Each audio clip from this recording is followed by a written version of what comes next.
Hey BookTube, welcome back.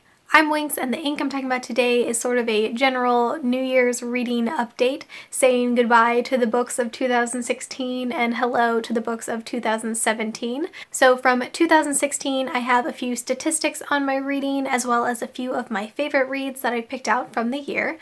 And then for 2017, I'll share with you my New Year's reading resolution, as well as a few books that I would consider my most anticipated new releases for 2017. So starting in with how I did in 2016, I had a goal to read 52 books, and I surpassed that by reading 59 books over the course of the year, and I read a total of 18,338 pages. Overall, it was a pretty great reading year for me. My average rating on Goodreads ended up being 4.4 stars, which is pretty solid, so lots of 4 stars, quite a few 5 stars in there. I'm pretty pleased with that. I think I only really had 2 or 3 books that I just actively hated and gave a really low rating to.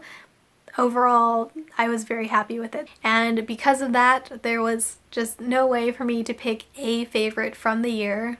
Way too many good ones. So I broke this down into 3 different little categories, and I have 2 picks for each of these categories. So the first category is favorite new series for the year. So series I started just in 2016. My first pick in this category is going to be the Live Ship Traders trilogy by Robin Hobb. I'd never read anything by Robin Hobb before 2016, but as soon as I started in, I was just completely obsessed. So I actually read 2 of her trilogies over the year, Farscape and Farseer and the Live Ship Traders.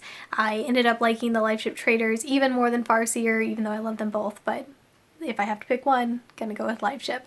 Then my second pick for this category is the Thessaly series, which I just read at the end of this year. I'm actually not finished with it yet. I've read the first 2 books, and there's one more that recently came out, which is called Necessity, but these are by Jo Walton, and it's amazing. There are Greek gods that are trying to create Plato's Republic and using time travel to bring humans from all over the world in different periods of time to this one location so that they can try to reconstruct Plato's Republic and live by it. And there are, that's Mosa, if you notice glurb moving here. There's robots, there's time travel, like I said, it's just everything. Yeah. I could go on more, but it's kind of spoilery, so I will stop. But it's fantastic, and you should read it if you have not read it before. My next category is my favorite continuing series, so series I started reading before 2016, but which I read more books in 2016. Yeah. The first of these is Red Rising by Pierce Brown. The final book in the trilogy came out early this year, which was Morning Star, and I really enjoyed that one. That was just a really great trilogy in general, and I was so excited for that final book to come out, and it did not let me down, so gonna go with that. Then my second pick is the Memoirs of Lady Trent series. There were 2 books, I think, that I read this year from that series. The last, the 3rd and the 4th one, I believe I read this year. I think so. Anyway, I love that series. There was also a short story that came out at one point, which was really hilarious and awesome. Then my final category is favorite standalone books from the year. And the first one was actually one of the first books I read in 2016, and that was The Martian Chronicles by Ray Bradbury. I had never read this one, and I read it for Vintage Sci-Fi Month. I was blown away. I was not expecting it to be nearly that good or that relevant, considering that it is vintage. So yeah, that was just a really phenomenal read, and I cannot wait to read more Bradbury. I have another of his books on my list. I meant to read it last month and just didn't have time, so hopefully I will get to that one very soon. The second book in this category, and the final book for my 2016 favorites, is Rising Strong by Brene Brown. This is a self-help book, and I believe I actually listened to this one on audiobook, but it was just such a phenomenal, inspiring, motivational read. I am so glad that I picked it up. I think most of us can agree here that 2016 was a rough year. Personally, I had some tragedies and some big, scary life changes happening. Globally, there were also a lot of tragedies and big, scary changes happening. So this book Rising Strong is sort of about when you have these things happen, when you fall down and you need to find a way to get back up and to keep going when you've been wronged, when bad things have happened, when you try to do something and you fail. How do you get back up and just keep rolling and not let that just pull you into a pit of despair? And it was just what I needed just when I read it, and I cannot recommend this one enough. So definitely check that one out if you are still reeling from 2016. Then finally on to 2017. So I only have one resolution for reading this year. I don't like to make too many resolutions or too many very specific ones. With reading, it's a little easier to do specific ones. My general life resolution for 2017 is just striving to be a more authentic me and live my authentic life and just do things for me and not worrying so much about what the world might think or what people might all the kitties are just making a debut in this video. Yeah.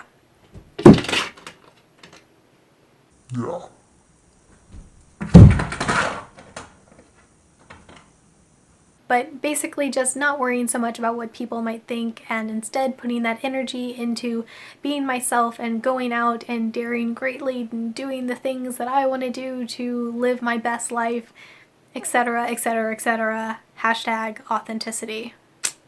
As far as bookish resolutions go, I only have one, and that is that every month I'm going to put at least one book on my TBR, which is a Kindle book that I already own. I have way too many books that I own on my Kindle, and I've been doing this out of sight, out of mind thing because it's all just in the one Kindle and you don't know how many you have until you actually go and count it, and then it's really sad. So I need to go through some of those. So even if I don't get to it in that month, I'm going to add it to my list, and that way I will just be more aware of the books that are on my Kindle, and hopefully that will help me work through some of those before I buy a whole bunch more. And finally, here are my most anticipated releases for 2017. I have 5 books picked out plus one extra, and I'm just going to go in chronological order. Starting with a new book from John Scalzi, who is one of my personal favorite sci-fi authors. This one is called The Collapsing Empire, and that one is expected to release in March. Next is an April release, and this one is called Within the Sanctuary of Wings. It's by Marie Brennan, and it is the 5th and I believe final book in the Memoirs of Lady Trent series. Then Assassin's Fate by Robin Hobb will be coming out in May. This is the final book in the Fitz and the Fool trilogy, which I believe is expected to be the final trilogy / series in her giant collection of series set in the world of the Elderlings, which I have also been working through over the last year, and I'm really loving it.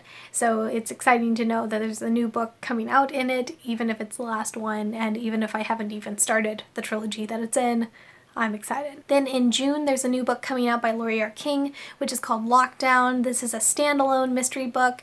I don't read a ton of mystery books, but I love Laurie R. King's writing. She is the author of the Mary Russell and Sherlock Holmes series, but she also has a few other series and standalone. So anytime she has a new book coming out, I pretty much always will just pre-order it because I really enjoy her writing. So that will be coming out, and I'm very excited. Then finally in August, Iron Gold is coming out by Pierce Brown, which is the first book in a new trilogy that he's writing, which takes place just after the events of Morning Star, which is the final book in the Red Rising trilogy. So I'm so excited for that. I loved the Red Rising trilogy, and I can't wait for this world to carry on and just see how their society is going to come back from what happened in Morning Star. Yes, all the excitement. And then the bonus book that I have on my list is one that I don't know is coming out this year. I kind of doubt that it's coming out this year, but I'm going to put it on there anyway.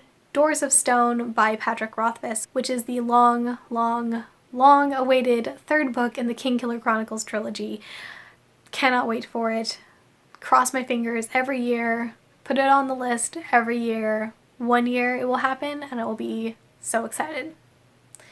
So that is the end of this really long video. I'm sorry I put so many, this probably could have been 3 different videos, but I really want to make sure I have time for all the Sherlock videos this month, so I'm just cramming everything together in this one New Year's video. Let me know down below how your New Year's reading has been. Are you happy with how your reading was in 2016? Any new releases you're excited for in 2017? Any resolutions you're excited about? Definitely just put them all down below and we will have a good chat. So thank you all so much for watching. Please like this video if you enjoyed it and subscribe if you'd like to see more. I hope you're having a great week so far and I will talk to you soon. Bye!